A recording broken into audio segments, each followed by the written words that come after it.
Hello everyone, my name is Renee and welcome back to my channel. On today's video, I would like to share with you guys my Stellenbosch University application process. Please take note that this video is not a guideline to having a Stellenbosch University successful application process, but it's my personal experience. With that out of the way, let us get straight into the video. Just so you know, I matriculated the year 2020. I then took a gap year for the year 2021, of course with the intentions to apply and register with a university the year 2022. And during my gap year, which is the year 2021, late March, I had to do a whole lot of research on application dates. And Stellenbosch University was the first university to have its online applications open around the 6th of April. I started applying the following day, which is the 7th of April. Before I did my application, I went on the internet and I searched how to apply to Stellenbosch University. I read through some websites and there was this particular website. I think it was Stellenbosch University website. I clicked into it. It had a PDF loading on my phone. It uploaded. It was a pamphlet with 6 steps on how to apply to the university. I read through the whole pamphlet and at the end it had like a link. It read, click on the link below to start your Stellenbosch University application. I was like, it's really happening. I clicked on the link and honestly, in my opinion, Stellenbosch University was the one university that had like a convenient application process. It was very convenient for me. With other universities, it required like a desktop. And at this time, I think I was applying on my mobile phone.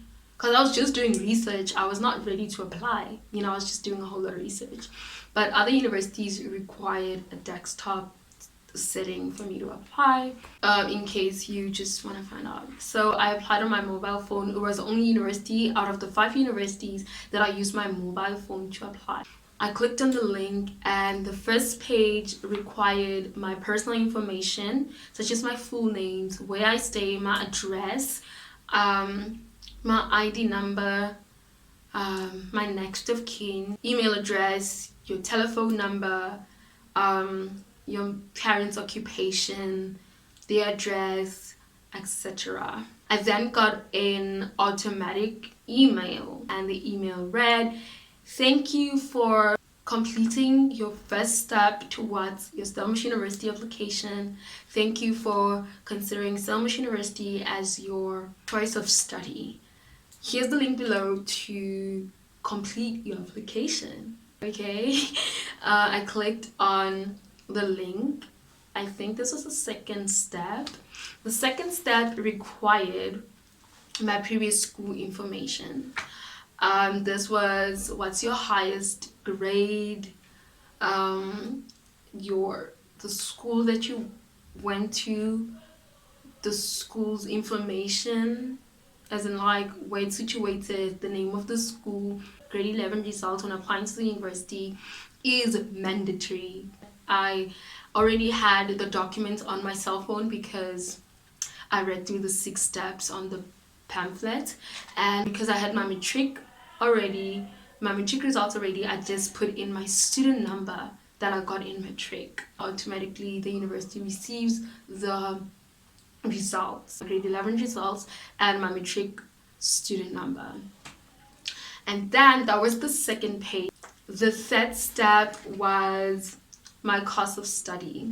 I then chose my course of study. By the time, I still wish I did a whole lot of research on specific courses that I could take, but for me, I had like a narrowed version of what I wanted to study. I knew what I wanted to study, but it was still narrowed. And one thing that I did when choosing my fields of study, for instance, if you do want to get into health, I think I was supposed to do like different courses within the health faculty, but that's not what I did. I said health, social sciences, law, and it was just like, why did you do that?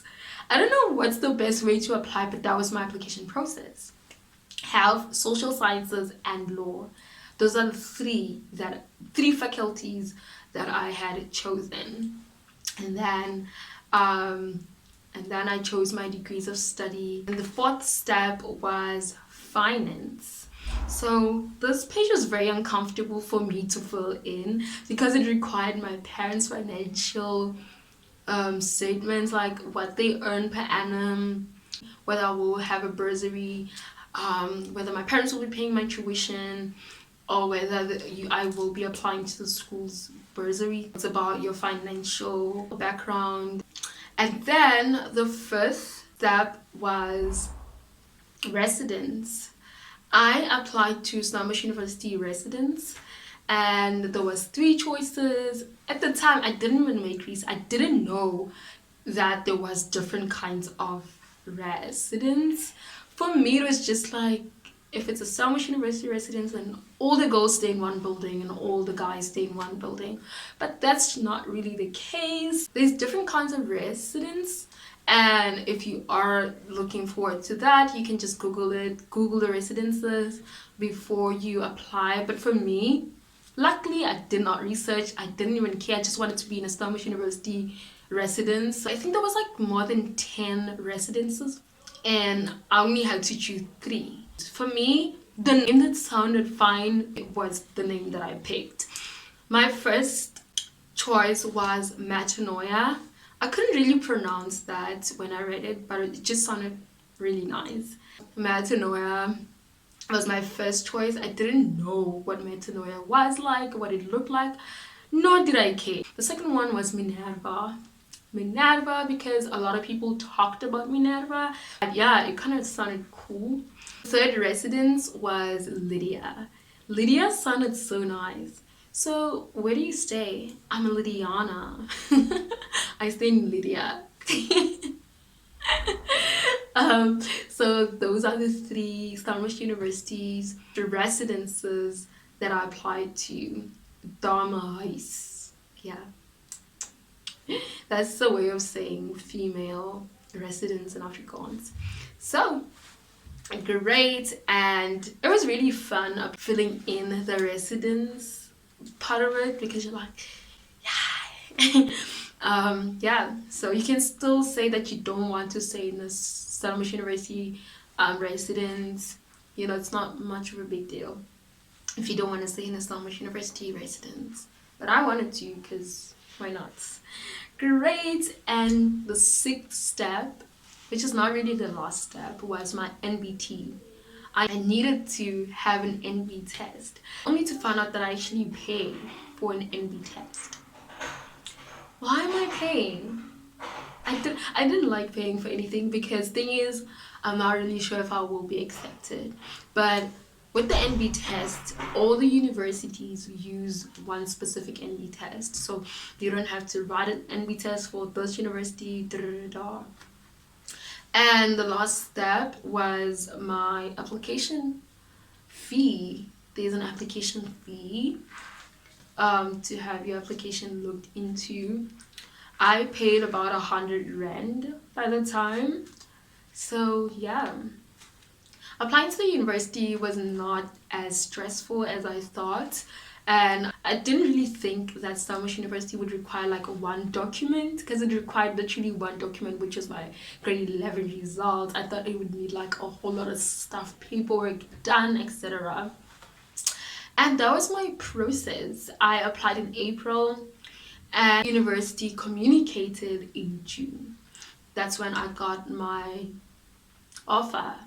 I got 2 offers, and one offer there was no communication, but yeah, I got 2 offers and I had to choose one. I chose one, obviously, and only in January 2022 I was officially accepted into the university.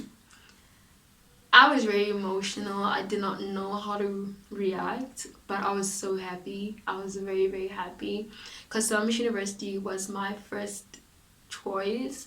I really wanted to get into the university, and yeah, that was my Stellenbosch University application process. The application process was a success, but it was very overwhelming. It was nerve-wracking, I'm not gonna lie.